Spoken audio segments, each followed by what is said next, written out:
जैसे ही गोविंद दास जी पद गाते थे, गोसाई जी श्रृंगार करते थे ठाकुर जी का, गोविंद दास जी पीछे खड़े खड़े पद गाते थे। तो जैसे ही गोसाई जी श्रृंगार करते करते थोड़ा श्रृंगार लेने के लिए नेक दूर जाते, ठाकुर जी ऐसे खड़े खड़े नीचे से एक मोती उठाते, मोती उठा के ये मारते टक के गोविंद दास के सिर पे। और जैसे ही गोविंद दास के सिर पे लगती, गोविंद दास कहते माने ना तारी की तो बताऊं, रुक जा। जैसे ही वो मोती लेकर के वापस गोविंद दास मारते, तब तक गोसाई जी वापस आ जाते। और गोसाई जी के आते ही वो मोती ठाकुर जी की जगह गोसाई जी में जाके लग जाता। गोसाई जी कहते हे गोविंदा, तू ठाकुर जी को मोती मार रहा है? गोविंद दास बोले मेरो माथो देखियो, ये गुम्माटो फूल को ये आपके लाला ने मारो मोए। आपको लाला उधम मचावे वो ना दिखाई दे आपको, और मैंने एक कछु कह दूं सो मुंह पे चिल्ला रहे हो, मुंह पे बरस रहे हो, यार समझा लो, बहुत उधम मचावे ये। ऐसी लीला करते। गोसाई जी के नेत्रों में आंसू आ जाते, बोले गोविंदा तू कितना भाग्यशाली, तेरे संग ठाकुर जी लीला करें। गोविंद दास के साथ ऐसी ऐसी लीला करते महाराज। तो दोपहर के समय जैसे मंदिर बंद होते, ठाकुर जी महाराज फेंटा कस के आ जाते, ए गोविंदा चल खेलवे चल रहे हैं। ठाकुर जी गोविंद दास के संग खेलने जाते। एक दिन ठाकुर जी बोले गोविंदा तू घोड़ा बन जा, मैं तेरे ऊपर बैठ के डोलूंगो। गोविंद दास जी घोड़ा बन गए। घोड़ा बन के ठाकुर जी ऊपर बैठ गए और गोविंद दास की दो पौनी बना दी ऐसी, और दो पौनी इनको ऐसे पकड़ पकड़ के ठाकुर जी चला रहे हैं। और ठाकुर जी तो खेले भैया, कछु भी कर सके। गोविंद दास के ऊपर बैठ गए और उसको चलाने लगे। अब चलते चलते गोविंद दास रुक गए। तो ठाकुर जी बोले ए गोविंदा चल, ए मेरे घोड़ा चल। गोविंद दास जी बोले जय जय जय जय, नेक उतर जाओ। ठाकुर जी बोले काय को? गोविंद दास जी बोले लघु शंका लगी है, नेक मुझे जानो है, नेक उतर जाओ। ठाकुर जी बोले ऐसी बात कर रहे हो गोविंदा हैं? कोई घुड़सवार घोड़ा पे बैठ के घूमे और घोड़ा को लघु शंका आवे तो वो का यूं के ओ भैया नेक उतर जा, मैं लघु शंका करके आऊं, फिर बैठी हो मेरे ऊपर। गोविंद दास जी बोले तो कहा आज्ञा? बोले आज्ञा वो ये जो कह रहा हूं, जैसे घोड़ा बिना आज्ञा लिए अपने व्यक्ति को ऊपर बैठा के सब काम कर ले, वैसे तू कर ले। तो गोविंद दास जी ऐसे घोड़ा बन करके चल रहे हैं, ठाकुर जी ऊपर बैठे हैं और सब कर आए काम। अब इतने में ही कोई व्यक्ति वहां से जा रहा था। अब उस व्यक्ति को ठाकुर जी नहीं दिख रहे हैं, उसको गोविंद दास चलते चलते दिख रहे हैं। उसने जब देखा, अरे राम राम राम राम जी, गोविंद दास जी क्या महाराज? किसी व्यक्ति ने गोविंद दास जी को ऐसे देख लिया, ओहो जी तो ऐसे ही डोल रहा है और चलते फिरते ही कर रहे है। गोसाई जी से जाकर के शिकायत कर दी और गोसाई जी से कही, बोले गोसाई जी आपने गोविंद दास को बहुत सिर पर चढ़ा लिया आज। अरे भाई खड़े होके लघु शंका करना भी मना है शास्त्रों में, वो तो ऐसे बैठ करके चलते चलते कर रहा था और वस्त्रों में ही कर रहा था, इतना अपवित्र, और आप उसको मंदिर की सेवा देते हो।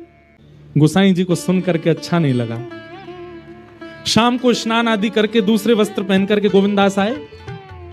आकर के आपने गोसाई जी को प्रणाम किया तो गोसाई जी ने मुंह फेर लिया। तो गोविंद दास बोले जय जय, आप नाराज हो हमसे? गोसाई जी बोले आप आचार विचार सब भूल चुके हैं अपना,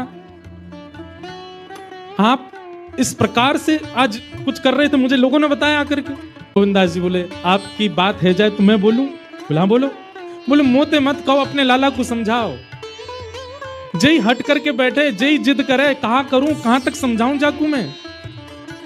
आज मुझ को घोड़ा बना लियो और घोड़ा बना के मेरे दो पौनी बना के ऐसे ऐसे चला रहे मोए।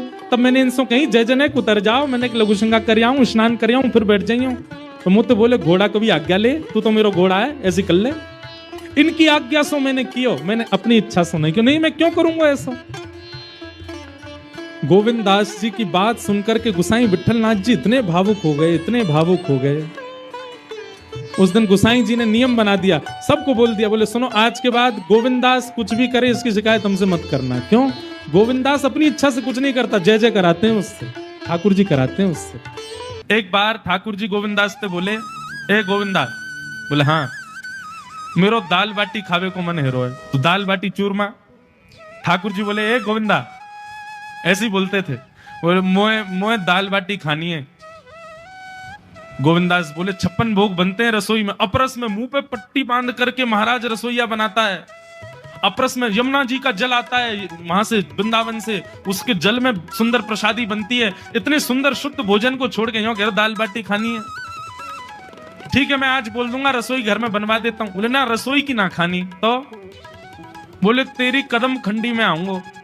गोविंददास जी जहां बैठ करके भजन चिंतन करते थे, मंदिर से थोड़ा दूर था, सुंदर वन था गिरिराज जी में। बोले मां आऊंगो और वहीं पे तू कंडा, वही गोबरी कंडा में बना और कंडा में बना के तैयार कर, मैं आऊंगा वहीं खाऊंगा। गोविंददास जी बोले यहाँ सब लोग आपको मंदिर में पूजने आते हैं, आप यहाँ पे भगवान हो, ऐसे कहीं खाने पीने आओ। बोले कोई को पता थोड़ी चलेगी, मैं आ जाऊंगा, तू चिंता मत कर, तू सुन तैयारी कर ले, आज मैं तेरे यहाँ आके प्रसाद पाऊंगा।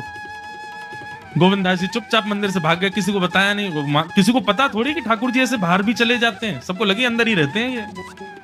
गोविंददास जी दौड़ करके गए, बढ़िया कंडा में बढ़िया उपले उपले लगा करके महाराज बाटी बनाई, दाल चढ़ा दी, सुंदर ठाकुर जी आएंगे पाने। एक पंथ दो काज, ठाकुर जी को दो लीलाएं एक साथ करनी थी, एक तो गोविंददास के संग सुख लेना है और एक झाड़ू लगाने वाला गिरिराज जी की तलेटी में झाड़ू लगाता था, उसको मंदिर में प्रवेश नहीं करने देते थे लोग। तो वो बेचारा बाहर खड़ा खड़ा ही दर्शनार्थियों से पूछता था कि ठाकुर जी दिख कैसे रहे, मुझे ये बता दो। दर्शनार्थी आकर के बताते थे नीली ठाकुर जी ने बाघा पहना है, गले में मोतियों की माला है, मकराकृत कुंडल है, ऐसा टिपारा ठाकुर जी के सिर पर रखा है और ऐसा ठाकुर जी का श्रृंगार है। तो वो बाहर खड़ा खड़ा नेत्र बंद करके सुन सुन करके ही अपने चित्त में एक झांकी बना लेता था और मन में सोचता था ऐसे दिख रहे होंगे ठाकुर जी। पर रोज प्रार्थना करता था, नाथ मुझे लगता है इस जन्म में तो आप मुझे कभी नहीं दिखोगे, भगवान इस जन्म में तो मैं आपके योग्य नहीं हूं, पर मेरे पर बस इतनी कृपा कर दो कि अगला जन्म मुझे दीजिएगा तो कुछ नहीं तो चेटी बना देना, तो चेटी बन करके मैं आपके 56 भोग में ही आ जाऊंगा, भीतर आके आपका दर्शन कर लूंगा, लेकिन मुझ पर अनुग्रह कर देना। ठाकुर जी उसके इस भाव से इतने रीझ गए। गोविंददास को बोला था कि दाल बाटी खाने आएंगे, अब मंदिर बंद करके सब तो चले गए, वहां से सब लोग भोजनालय में भोजन प्रसाद पाने लगे। ठाकुर जी मंदिर से निकले अचक करके बाहर, गिरिराज पर्वत के ऊपर विराजते थे। जैसे ही बाहर निकल करके आए तो गिरिराज पर्वत के नीचे ही वही झाड़ू लगाने वाला नेत्रों से आंसू बह रहे थे, ठाकुर जी का चिंतन कर रहा था। आज ठाकुर जी ऐसे दिख रहे हैं, सिर पर चांदी का मुकुट पहना है, ठाकुर जी ने आज गुलाब का इत्र लगाया है, ठाकुर जी के ऐसे ऐसे मकराकृत ठाकुर जी के कटाक्ष, वो सब चिंतन कर रहा था। ठाकुर जी नीचे उतर करके जाने लगे, इतने में ही ठाकुर जी ने लीला करी और जोर जोर से ठाकुर जी चिल्लाने लगे, अरे जल्दी ते आइयो, देखियो मेरे पाम में कांटो लग गयो, अरे जल्दी ते कोई आओ या कांटे को निकारो, मुझको तो बहुत दर्द है रहा है, अरे भैया जल्दी आओ जल्दी आओ। अब ये स्वर जैसे ही सुना उस झाड़ू लगाने वाले ने, उसके नेत्र खुल गए, उसने देखा, बोले कि ये स्वर कहां से आ रहा है। उसने जैसे ही नेत्र उठा करके ऊपर देखा, तियों की माला पहनी है, मकराकृत कुंडल पहना है, चांदी का मुकुट चमक रहा है मस्तिष्क पर, ठाकुर जी के केश घुंघराले लहरा रहे हैं और ठाकुर जी अपनो एक पाम हाथ में पकड़ करके और एक पैर पर लंगड़ी जैसे खेलते हैं ऐसे ठाकुर जी कूद रहे हैं यहां से वहां। नीचे से झाड़ू लगाने वाले ने कहा, अरे ऐसा पुरुष तो मैंने जीवन में कभी नहीं देखा, ये कैसा पुरुष है। नीचे से ठाकुर जी को देखने लगा, अब स्वरूप उसको पता था, तो उसने कही ये जरूर ठाकुर जी होंगे, वहीं से प्रणाम करें। ठाकुर जी बोले प्रणाम कर रहा हूं, दारी के जल्दी ऊपर आ, कांटो लगो मेरे पाम में, या को निकार। बोलने लगा, बोले मैं ऊपर नहीं आ सकता, गुसाई जी मारेंगे, सब लोग डांटेंगे मुझे। अरे नहीं गुसाई जी ऐसा कुछ ना कहें, ये सब तो बाहर के लोगों ने नियम बना दिए, मैं तो सबसे मिलूं, तू आ जा जल्दी ऊपर। ज्यों ज्यों ठाकुर जी के समीप जाए त्यों त्यों उसके नेत्र सजल होते जाएं। ठाकुर जी के बिल्कुल समीप पहुंच गया। भगवान बोले देख काई को रो भैया, जल्दी कर, मेरे पाम में कांटो लगो या को निकार। जिन चरण कमलों के स्पर्श के लिए सदा लक्ष्मी लालायित रहती है, ठाकुर जी ने उसकी गोद में अनायास अपने चरण रख दिए। बोले जल्दी कांटो निकार, कांटो लग गो मेरे पाम में। अब वो ठाकुर जी के सुंदर तलवों को अपने हाथ से ऐसे देख रहा है, ढूंढ रहा है कहां कांटा लगा है, कहीं उसको कांटा मिल गया। अब इतने कोमल चरण ठाकुर जी के, उसके नेत्रों से आंसू भी गिरते जा रहे हैं, भाव विह्वल होता जा रहा है। मेरे सौभाग्य की सराहना, ठाकुर जी के इतने समीप, कांटा निकालने के लिए बार बार अपने अंगूठे से खींचे लेकिन कांटा नहीं निकले। ठाकुर जी बोले अरे जे हाथ पे ना निकलेगो। उसने पूछा कैसे निकलेगा? बोले अरे मेरो पाम पकड़ के अपने मुंह के पास ले जा और दांतन से निकाल, तब निकलेगो ये। आहा कितनी कृपा की ठाकुर, कृपा की न होती जो आदत तुम्हारी तो सुनी ही रहती अदालत तुम्हारी। जो दीनों के दिल में जगह तुम न पाते, तो किस दिल में होती हिफाजत तुम्हारी, कृपा की न होती जो आदत तुम्हारी, तो सुनी ही रहती अदालत तुम्हारी। कितनी कृपा। उसने कांटा निकाला मुख से। ठाकुर जी बोले अब चल, मुंह से चलो ना जा रहा। गोविंद दास ने अपनी कदम खंडी में दाल बाटी बनाई है, मोले चल वहां पे। बोला कैसे लेके चलूं? बोले तेरे कंधान पे बैठ जाऊंगा मैं। और ठाकुर जी ने अपने दोनों पांव ऐसे लटका लिए उसके यहाँ पे और सिर पकड़ करके उसके ऊपर ही बैठ गए। बोले चल ले चल मुंह। वो तो महाराज बेहोशी सी हो रही है, उसको विश्वास ही नहीं हो रहा ठाकुर जी मेरे संग इतनी बड़ी लीला कर रहे हैं। गोविंद दास की कदम खंडी में पहुंचने से पहले उस बालक ने ठाकुर जी गोविंद दास जी मुझे बहुत मारेंगे, अगर उनको पता चल गई मैंने आपको छू लिया है तो वो बहुत डांटेंगे। आप एक काम करो, अब यहाँ से आप पैदल चले जाओ, मैं यहीं खड़ा हूं। ठाकुर जी बोले यहीं खड़ो रही हो, तेरे काजी दाल बाटी लेके आऊंगा मैं। ठाकुर जी पहुंच गए गोविंद दास के पास। आहा, जो ठाकुर जी अचल दिखते हैं सबको मंदिर में, वो सचल दिखते हैं गोविंद दास को। कितनी बड़ी कृपा। गोविंद दास के यहाँ ठाकुर जी पहुंच गए और पहुंच करके ठाकुर जी बोले चल गोविंदा जल्दी खवा, मुझको तो बहुत जोर की भूख लगी है। गोविंद दास बोले हाँ हाँ विराजो। सुंदर व्यवस्था कर दी। ठाकुर जी बैठ गए और बैठ करके सामने पत्तल पर महाराज बाटी रखी, दाल रखी, चूरमा रखी, चटनी रखी, सब बढ़िया सुंदर सजा दी। अब ठाकुर जी पा रहे हैं, प्रेम से पाते जा रहे हैं और पाते पाते बीच में गए और ला और जल्दी ला, भूख लग रही है मुझको।